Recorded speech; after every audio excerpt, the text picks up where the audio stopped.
Барилга эмийн сайтад хэрхэн бүтээгдэхүүн оруулах вэ? Барилга эмийн сайтад бүтээгдэхүүн оруулахын тулд та өөрийн бүртгэлээр нэвтэрч орох бөгөөд хэрэв та бүртгүүлж амжаагүй бол өмнөх видео заавартай танилцсан уу? Өөрийн бүртгэлээр нэвтэрсний дараа бүтээгдэхүүн оруулахдаа миний бизнес хийсний бүтээгдэхүүн хэсэг рүү орж шинэ бүтээгдэхүүн хэсэгт дарна. Энэ талбарт бүтээгдэхүүний ангиллаа сонгоно. Харин энэ талбарт өөрийн бүтээгдэхүүний нэрийг бичнэ. Ингэхдээ бүтээгдэхүүний үн болон тайлбарыг үнэн зөв бичгийг анхаарна уу? Та шошгууд хэсэгт бараа бүтээгдэхүүний илэрхийлсэн гол түлхүүр үгийг бичих хэрэгтэй бөгөөд таны оруулсан үгийг хэрэглэгч хайх хэсэгт бичснээр танай бүтээгдэхүүн илэрцэд гарч ирэх болно.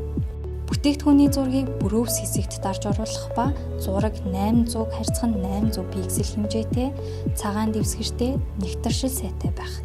Зураг дээр бүтээгдэхүүний хэмжээ болон харьцаа алдагдаагүй байхыг анхаарна.